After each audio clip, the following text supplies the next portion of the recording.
Assalamualaikum sahabat Al-Kahfi. Semoga Anda sehat selalu dan mendapatkan rahmat serta petunjuk dari Allah Subhanahu wa Ta'ala. Berbicara mengenai sistem pendidikan modern, tak bisa terlepas dari infiltrasi sistem pendidikan Barat yang telah masuk ke dalam sendi-sendi sistem pendidikan di hampir seluruh negara di dunia sejak era kolonialisme dan imperialisme hingga sekarang. Baru-baru ini, ada satu peristiwa yang memicu respon dari berbagai negara yang concern dengan dunia pendidikan. Sebuah sekolah di Edinburgh, Skotlandia, yaitu Sekolah Dasar Castleview, memerintahkan kepada para guru dan siswa laki-laki untuk mengenakan rok ke sekolah. Hal tersebut dilakukan dengan dalih untuk mempromosikan kesetaraan gender di sekolah. Menurut mereka, pakaian tidak memiliki jenis kelamin dan semua orang harus bebas untuk mengekspresikan diri sesuai pilihannya masing-masing. Sementara itu, di Swedia, anak-anak sekolah digiring untuk mendapatkan izin mengubah jenis kelamin. Kementerian Sosial Swedia menerbitkan RUU yang diusulkan baru-baru ini, yang akan memungkinkan anak-anak berusia 12 tahun untuk mengubah jenis kelamin mereka secara legal, tanpa pemeriksaan medis atau persetujuan. Swedia merupakan negara pertama di dunia yang melegalkan perubahan jenis kelamin sejak tahun 1972. Jauh sebelumnya, pada tahun 1944, Swedia telah melegalkan aktivitas seksual sesama jenis dengan minimal usia 18 tahun dan menjadi negara pertama di Eropa yang melegalkan LGBT. Menteri Sosial Lena Hallengren mengatakan bahwa mengubah identitas gender dalam daftar penduduk layak untuk dilakukan dengan intervensi pada alat kelamin seseorang. Aturan yang berlaku saat ini, anak-anak diperbolehkan secara legal untuk menjalani operasi penggantian kelamin mulai usia 18 tahun ke atas. Itulah sekelumit realitas dalam dunia pendidikan dan sosial budaya di berbagai negara yang menerapkan sistem liberal dan sekuler yang memisahkan agama dengan berbagai bidang lainnya, khususnya dalam bidang pendidikan dan sosial budaya. Nah, mari kita lanjutkan pembahasan mengenai sistem pendidikan dan hubungannya dengan upaya Dajjal untuk merusak tatanan pendidikan, tatanan sosial, dan tatanan kehidupan secara keseluruhan bersama Maulana Syekh Imran Hussein berikut ini. Selamat menyimak. And today I was lecturing in a place called Jambar in Java in Indonesia, maybe about 2-3 months ago. And there were about 1,000 students ranging from age 10 to age 15, 16. And I am addressing them every morning after Fajr and every night after Maghrib, 1,000 or more. And it went on for about maybe 2 weeks. So I said, all those who have a smartphone, put your hands up. And everybody put their hand up. I say, all those who don't have a smartphone, put your hands up. Maybe 1 or 2 who were too poor. In this country of such great poverty, every child already had a smartphone. And what is the smartphone doing to that child? Depriving the child of what could have been a chance for him to build his memory base at that early age. Okay, he's wasting his time with the smartphone. Dajjal is very sensible, very intelligent. He plans cunningly.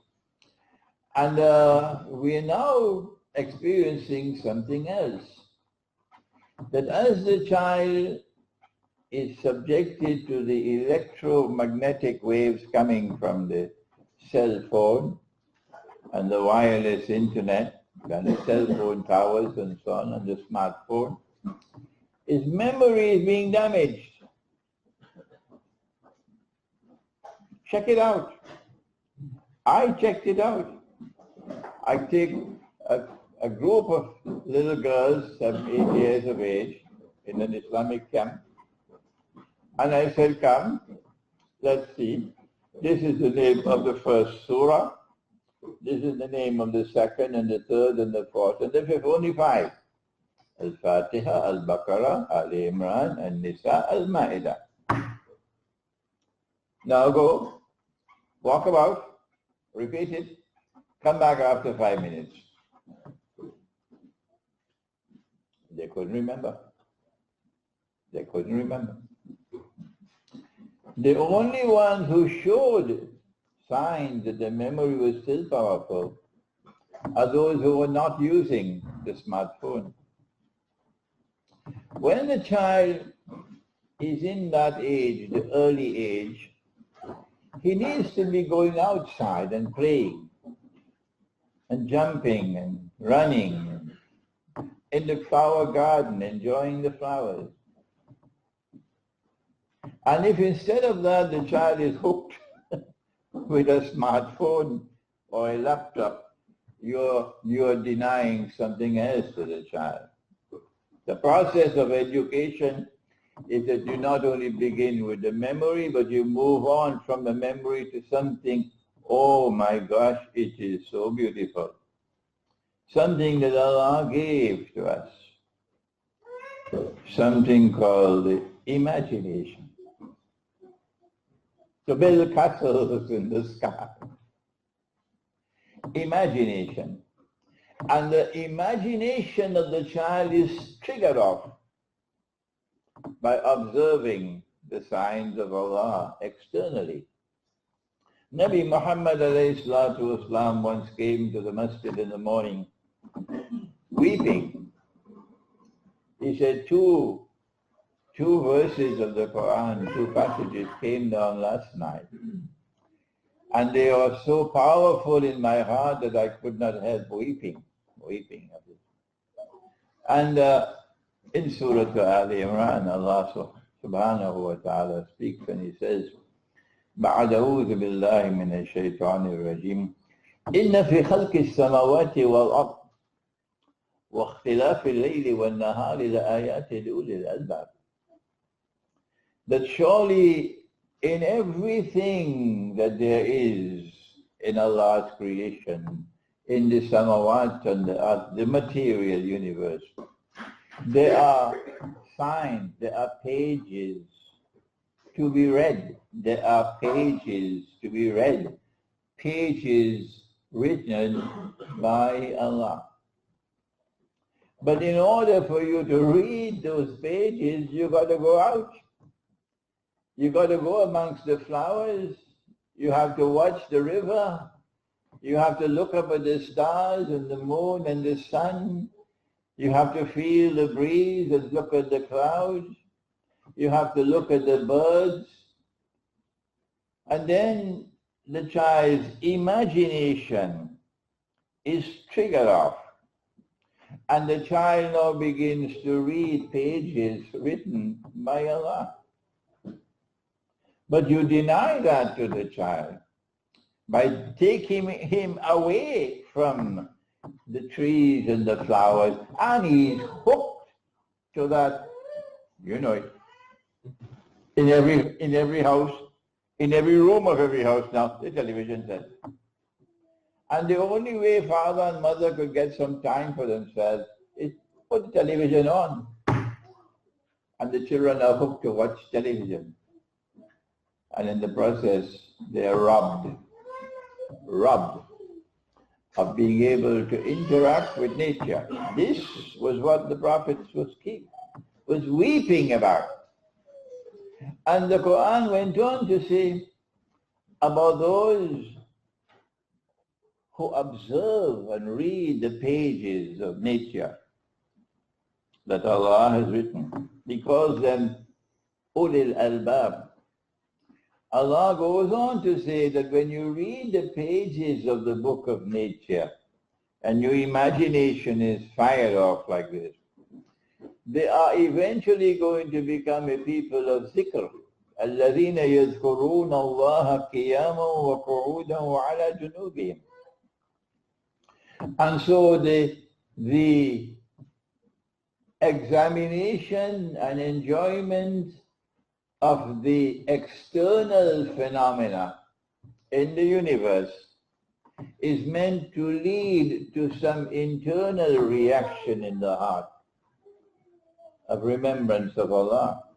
And after the child is triggered off for this zikr of Allah in the heart, and father and mother playing a role in this, then comes a higher stage, when now the child engages in thinking. First there was memory, and then there was imagination, and now there is thinking. وَيَتَفَكَّرُونَ فِي خَلْقِ السَّمَاوَاتِ وَالْأَرْضِ.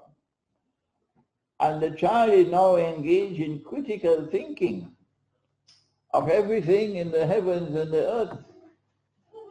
And would you believe that this is possible at age 40? Yes?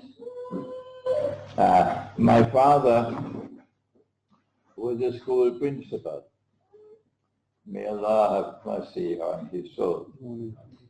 And he did not marry until he was age 40. He was waiting for someone, but it did not work. He waited and waited and waited for her, and then he said, I can't wait anymore. And then he went to the head of our Muslim community. He said, find me a wife.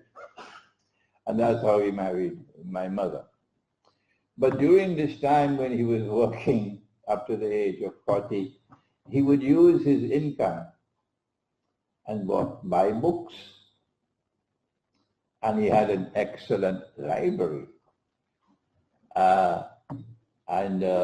He chose the books a lot of the books were imported from abroad.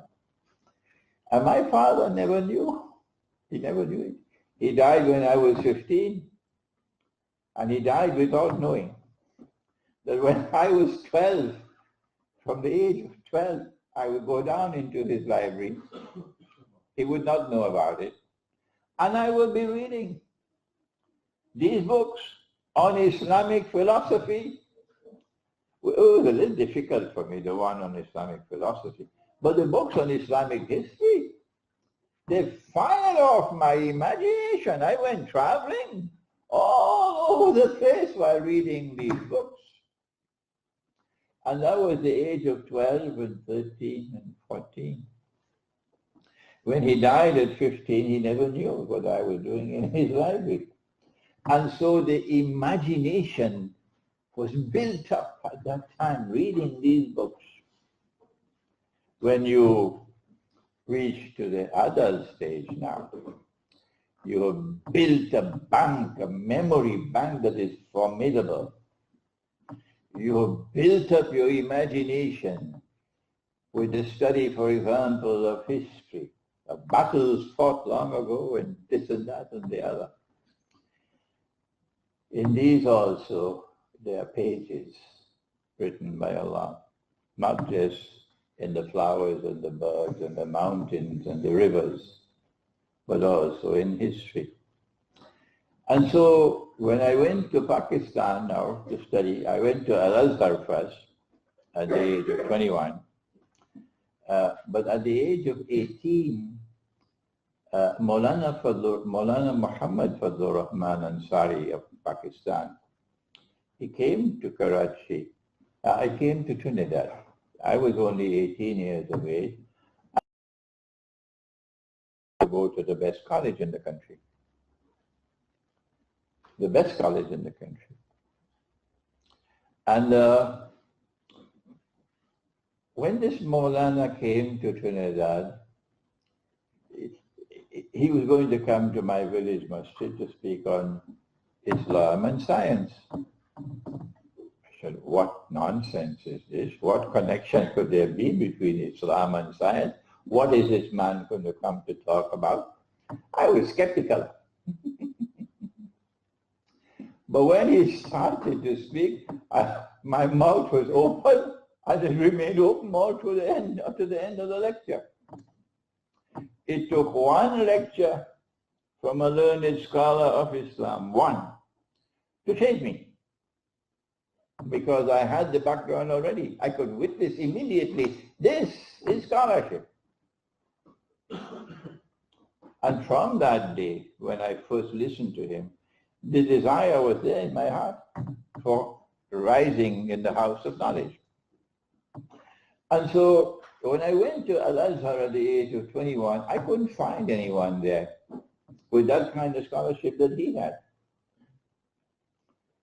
And so I left Al-Azhar and I went to study with him in Pakistan. And that was the best decision I ever took in my entire life. After studying with him, and building up my critical faculties of thought and introducing me to the Quran and introducing me to how to study the Quran, I graduated, I went back home with a Pakistani education. How could this compare with an Oxford education? How could this compare with a Cambridge or Sorbonne or Harvard or Yale or MIT? They can't even compare with Qaidi-Azam University. They're a Darul Uloom, man. But this was not an ordinary Darul Uloom. This is tomorrow's lecture. So he said to me, when you go back to Trinidad, I don't want you to be a Maulana in a masjid and you give one bad khutbah, they fire you. I want you to earn your livelihood independently from your study, from your service to the mission of Islam, which is why I earn my livelihood from writing my books, and nobody can fire me. So I applied for a job in the foreign ministry, and they interviewed me. And they said, yes, we'd like to have you in the foreign ministry, but we want you to go back to university and study international relations. Imran has never studied international politics, kabhi nahi. Never studied international economics, kabhi nahi. Never studied international monetary economics, kabhi nahi. Never studied international law, never studied diplomacy in Islam, never studied history of international relations, no. Never studied any of these subjects. And now I'm in the Institute of International Relations, which is a prestigious institute for diplomats from all over the Caribbean. And they're all graduates. You cannot enter this institute unless you're a graduate. And they are graduates from British universities, and American universities, and French universities, and Canadian universities, and pour me one Pakistani university. So they're all looking down at me. What is he doing here? And they're all diplomats, most of them. But more than that, when they heard my profile that I was a scholar of religion, what is this priest doing with us? We are scholars of international relations. We're going to be diplomats of the world. What is this priest doing? It's a square peg in a round hole. Then the classes started. And I was blessed to have as one of the director of the institute was Professor Leslie Manigat from Haiti.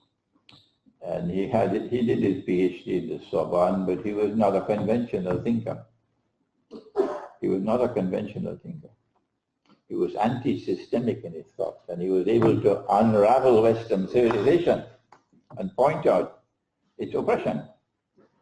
And when that man started lecturing and teaching me international politics, and the others started teaching me international economics and so on, my eyes opened. I was like a fish in the ocean.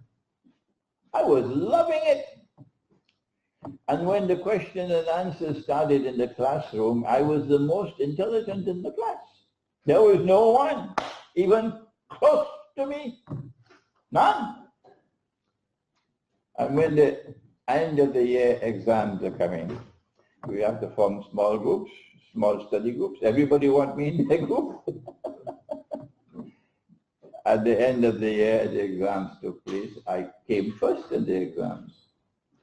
The fellow who had the master's degree in economics from the London School of Economics, I beat him.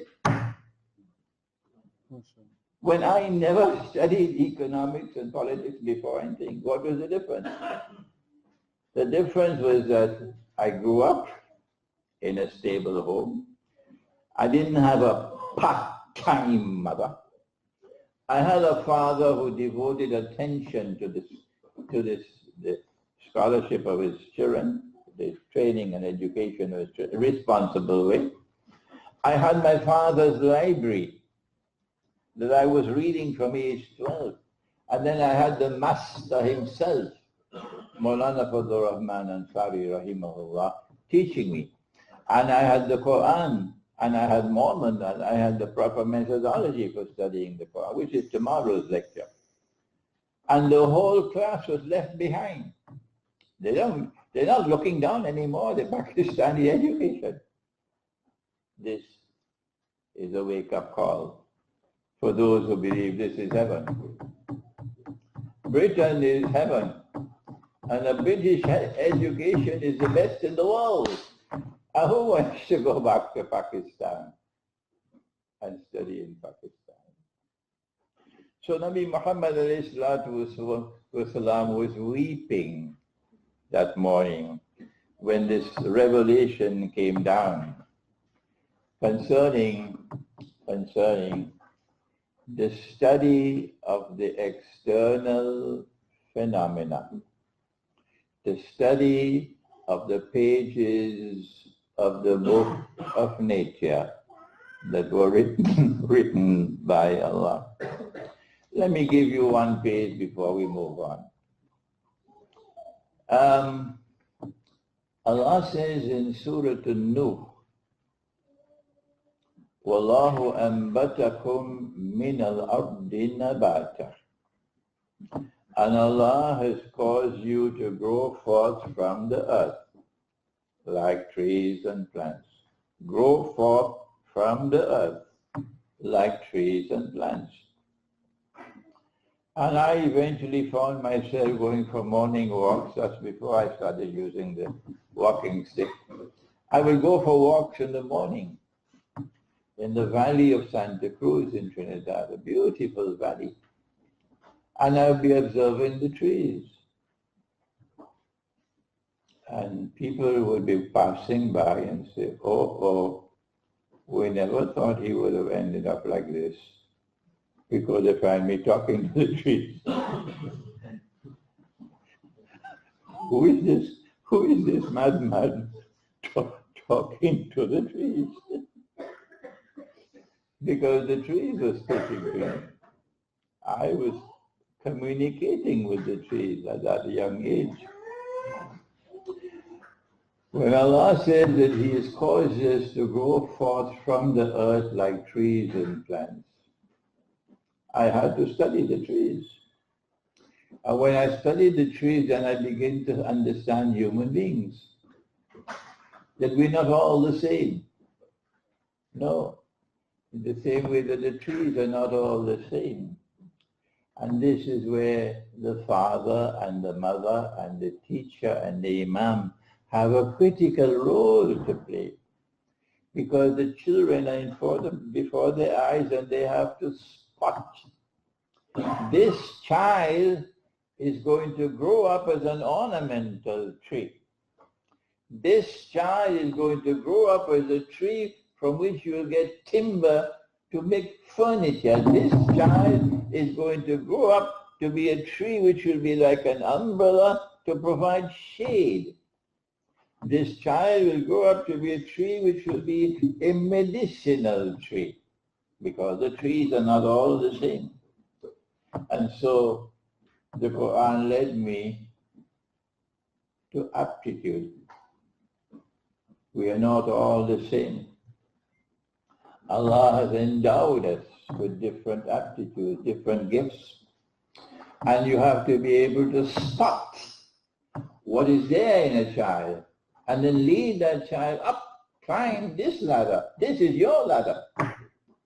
It was very clear from an early age that Allah had blessed me with something called insight. And He gave it to my father as well. And because they spotted this in me, that Allah had blessed me with insight. Maulana Fadlur Rahman Ansari, as a great teacher, was able to build on that. Here is an example how by observing the external phenomena, the trees, you're able to learn about human beings. Now then, not only does Allah teach us with the book of nature, but after we have reached a certain age, and in my case, by age of 12, 13, 14, I was ready to go. at that age. He also teaches us with another book, the pages which he has written. It's called the Book of History. History is not just a story to be read. History is not moving in any direction it chooses to move, aimlessly. History is not just a record of events, but history also is an interpretation of events. And we must be able to connect the dots of history to be able to understand the direction in which history is moving. Anyone with an elementary study of the movement of history would tell you this country is a sinking ship. Elementary. This ship is sinking. And when it sinks, it'll take all on board, underneath. All those on board will go with this when the ship sinks. When you look at the pages of the book of history of this country, this is perhaps the most fascinating country in the whole world, Britain, to study the history of this country. And if you study the history of this country all through, and you cannot recognize that this ship is sinking, you're blind. You're blind. When you study the pages of the book of history, then you're able, with insight, to connect the dots of history.